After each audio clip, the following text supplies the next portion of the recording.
Alec Baldwin, the actor, has been indicted in New Mexico on 2 counts of involuntary manslaughter stemming from the shooting deaths on the Rust movie set.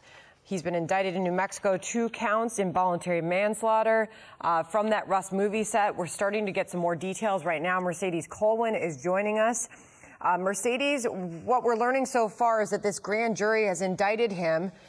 This just happened today on an involuntary manslaughter charge. Remember, this goes back to 2021 on this fatal shooting during a rehearsal on the movie set in New Mexico.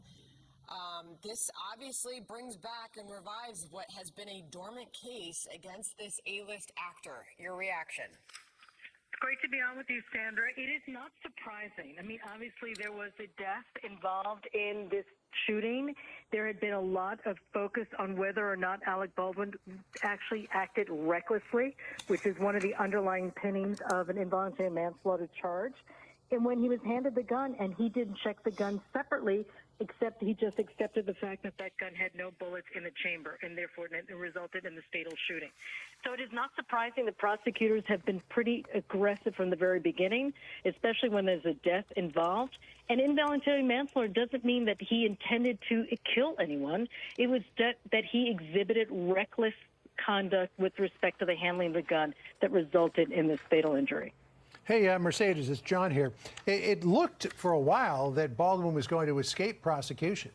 And then the local authorities said, no, wait a minute. We've got a new analysis of the situation and the weapon as well. So we want to take this information and put it to a grand jury.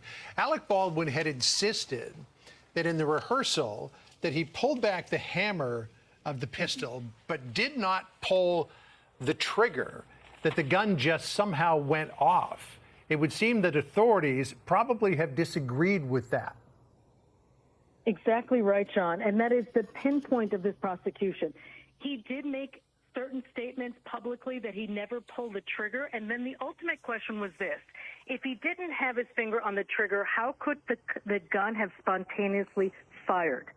So obviously the prosecutors worked with some forensics to look at whether or not this particular gun could have discharged automatically without the pressure of a finger pushing the trigger, and it's obvious that they concluded that that's just not possible. And that's one of the reasons why they were able to convince a jury to at least indict him at this point. This is really incredible because, to John's point, this is all relying on brand new analysis of the gun that was used. And this analysis was led by a forensic science service in Arizona. They stated that although Baldwin repeatedly denied pulling the trigger, saying, quote, given the test findings and observations reported here, the trigger had to be pulled or depressed sufficiently to release the fully cocked or retracted hammer of the evidence revolver. So basically what they're saying they did here is they pulled together parts, replacement parts, to resemble the gun that was fired by Baldwin after parts of the pistol were broken during the testing by the FBI, it says. The report examined the gun and markings it left on a spent cartridge to conclude that the trigger had to have been pulled or depressed, Mercedes. Exactly right. So looking at that, Sandra, that's one of the reasons why they probably were able to get the indictment. And you're right about these types of forensic analysis. They're not stagnant. As we continue day by day, these types of diagnostics get better and better. And that's one of the reasons why, and you're right, it's been 3 years since Ms. Hutchins died, just about, and it's obviously very tragic for her family. She left a young son behind. The prosecutor has been very passionate about making sure that everyone involved is held accountable, even someone like Alec Baldwin, who has had such tremendous success as an actor.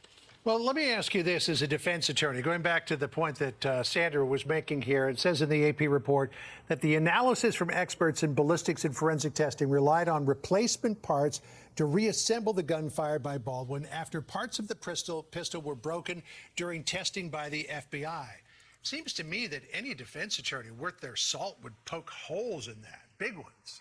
I know the particular defense attorney involved here that is representing Alec Baldwin. I can tell you that Alex Spiro is a tremendous lawyer, and he will no doubt try to poke as many holes as he possibly can in that forensic analysis, and he'll have his own expert to try to combat that.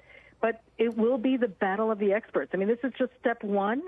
I'm sure that Alec Baldwin did not testify in the grand jury. This was strictly just a presentation by the prosecutor, and may even have. And this is all secret proceedings. We don't know what was happened in that particular indictment in that presentation. But it seems likely that all of this forensic analysis was presented to the jury, which what ultimately indicted him. But this is step one. Step two is actually convincing a jury that he actually is responsible for the death of Ruth Hutchins and acted recklessly with respect to the gun. Mercedes, if you could, thank you so much for joining us. We're going to get more details as they are coming into us now.